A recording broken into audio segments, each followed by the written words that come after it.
Welcome to Pemberley Farm.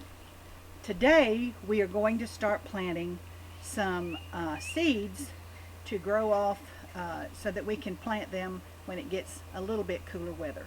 So we have our fancy table here, which you can see is a spool that we got from somewhere. My husband got it from somewhere. And so I use these. As a matter of fact, we've already destroyed one that was here so long it rotted. But anyway, they're really a good thing to use as a table for working on for your plants and your seedlings. So what we're doing is we have some organic starter mix that we're using, and I think I got these, I never pay full price for these. I got them on clearance for like almost nothing at Tractor Supply at the end of the season last year. So we get that kind of stuff, and whatever brand is on sale and good, that's what I get. So anyway, and then what I do to keep from having to mess with the bags is I dump it in this bin, and I stir it all up, and I even wet it a little bit because it's dusty. You can see it's dusty, and even though I wet this a little bit, it's still dusty. It was worse before. And so what I also do then is when I buy plants at Walmart or whatever store, I always buy enough that I get one of these to take them out with. And so I always save these. And when I take the plants out, I always save these little pots that they're in. Okay? And they just fit right down in here. And so that's what I use. Always save that. I mean, I have trays that I bought, and I even have the little thing that you make the squares out of. But anyway, today we're just going to use this. I'll show you the other thing on another day. But anyway, so today this is what we're going to use because this was simple and easy. And what I do is we wash them after we take the plants out of them. Before we store them in my garden shed, we wash them so that they're not ooky and nasty, and and also it helps to not have disease. So I've already filled, I'll get this out of our way. I've already filled this tray with the dirt, or the starting mix. It's really not dirt. But anyway, and so that's what I do, and then I set it back over in there. It's real easy. It's the least mess of anything that I've ever done doing it this way.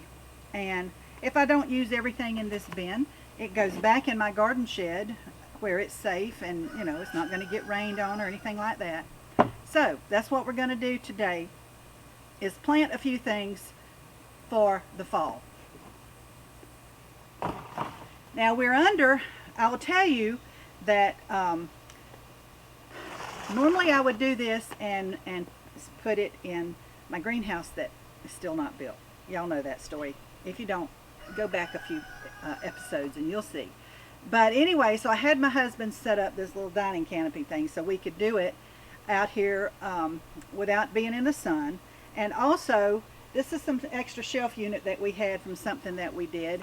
And what we'll do is we'll put the trays on the shelf unit and leave this canopy here because I don't want rain pouring down in this. So what I'll do is I'll leave it out here. I'll sit it in the sun. I can move it around into the sun. The shelf unit's easy to move. None of this is going to be that heavy. Ashley and I can move it around fairly easily. So we'll kind of follow the sun with this. And this is the best I can do till my greenhouse is finished. So anyway, but maybe that won't be too much longer because in the next couple of weeks, Ashley's moving on to the farm, and so that's very exciting for us. So anyway, here we go. We eat a lot of broccoli, and so one of the things that I'm going to start this year, and I've always started, either I've planted the seeds in the garden itself in the row, or I've bought the plants, because I never had a setup that I could start my own seeds. So, but this year I just said I am not buying plants again. I'm not buying the plants again. So this is what I'm going to do. I'm going to put some seed in here. I'm going to cover them up, and we're going to wet them down, and we're going to pray over them real good in hopes that they will all germinate and do a really good job for us. And so also something I thought about, when I do broccoli, I usually get a whole bunch of plants at one time. we have a whole lot of broccoli, and so I have to you know, either eat it real fast or freeze it or do something with it. So this year I think what I'm going to do is I'm going to plant in succession. So today I'm going to plant, and this will be the early broccoli, okay? And maybe a week or two I'll plant some more, so that we are not inundated with quite so much broccoli as we usually are, because I just plant a huge amount all at one time. So we'll put some pictures in of the sad greenhouse and some of the broccoli plants from a couple of years ago that were just beautiful. This year's broccoli was really sad. The whole garden this year has been a real issue, and part of it had to do with the weather, but I don't know what else. But anyway, so we're going to try it again, because somebody that loves to garden never gives up. Now, broccoli seed are really tiny, and this is from M.I. Gardner, and it's the Waltham 29 broccoli, and so that's what we're going to put in here.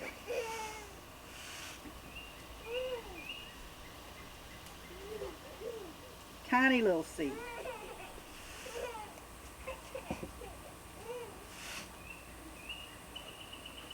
And I'm putting several in each cell because I want to make sure that I get some.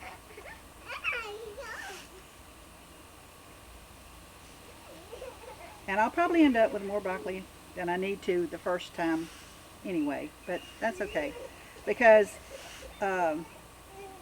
you know, 2 of my kids will be living here by the time this is ready to eat, and they all love broccoli, and so we can just share and maybe process, put up in the freezer the next round.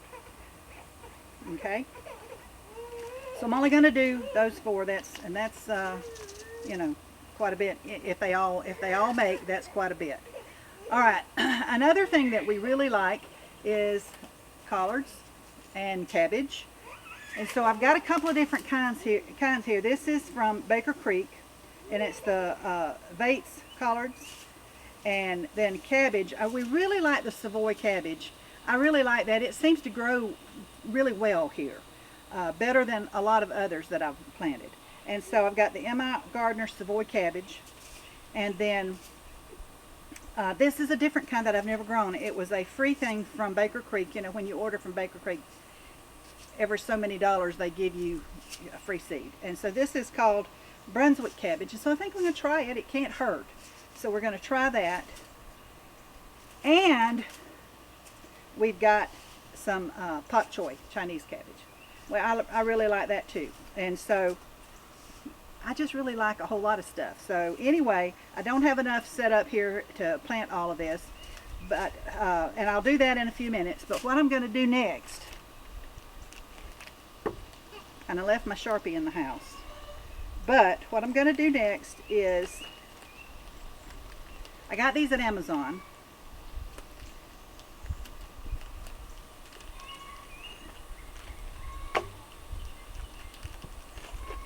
Alright, I got these at Amazon. These are to identify the plants.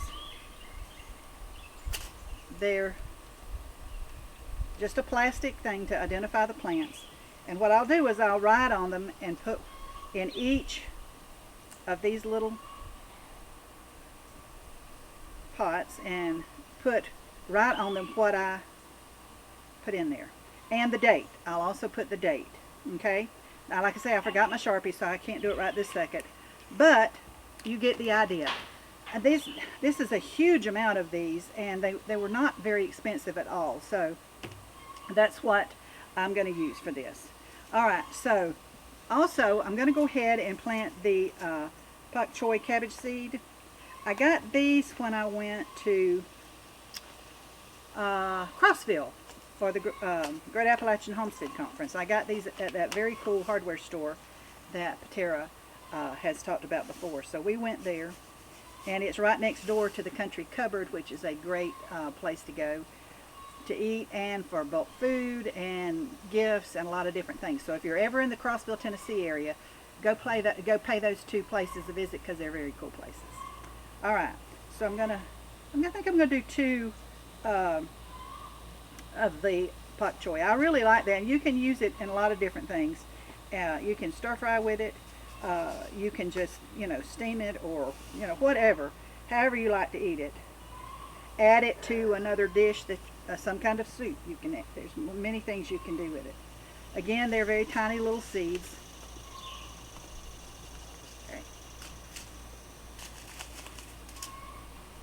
I'm going to leave my colors together till I can come back with the Sharpie. And that way I won't forget what I put where.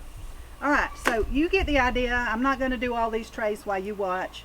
But you get the idea. It's real simple to do it. It's not rocket science whatsoever. You just have to have a location to keep them in while they're growing. I have no place inside that I can start these.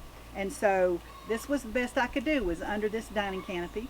It's tied down so it's pretty stable. And we're gonna, like I say, we're gonna move the tray. I don't know if you can see if it's in the shot or not. Is that in the shot, Ashley? You can make it in the shot. Okay. There you go. And so this plastic shelf unit, we're gonna just put it here, and we'll move it with the sun. And so, when it's gonna rain, we can put it in the center so that it doesn't get beat to death. And that was the thing, we don't want it beat to death. So the next thing I'm gonna do now, and I'm not gonna do it because my seeds are all over the table, but the next thing I'm gonna do is water this down really good and with a real soft spray. And because I don't want, after I cover my seeds, that would be a good idea, wouldn't it, to cover my seeds? Yeah. So, and what I do is this is when I just use my hands and just sprinkle this over just a little bit. I don't want them buried, because they're very small little seeds. So I'm just going to cover the seeds. And you see how dusty it is. That's how it was before I wet the other one down a little bit. Okay. So anyway, that's what we've done. And we'll try our best to keep you updated on how this works and what's going on. Because this will be the first year that I have ever done. I mean, I've planted things from seed and grown before, but on this scale. So this will be the first year that I've done anything on this big a scale. So hopefully, prayerfully, it won't be a fail. So anyway, I'm glad you came along with us today as we're planting things for the fall. And remember, we're in Northwest Florida, so we can grow here year round. We can grow cool weather crops all through the winter, even though it freezes here from time to time and frosts. If your beds are not so huge, you know it's easy to cover them. And sometimes things can go pretty low without it killing them. A lot of things can go pretty low without it killing them. So there's some things that I'm going to continue to do today, and then some things I won't start till probably the end of August or the first part of September because they grow off faster and it's too hot. So anyway, thank you for joining us. I hope this helped you a little bit about how to start your seed. Come along with us to see how they grow, and be sure to like, subscribe, and share. Check us out on Facebook at Pemberley Farm. We're Pemberley Farm, and we also have a group, a friends group. It's called Pemberley Farm Friends. So check those out on Facebook, and we are on Instagram at Pemberley Farm 92. So anyway, I hope you have a very blessed day, and thank you from Pemberley Farm.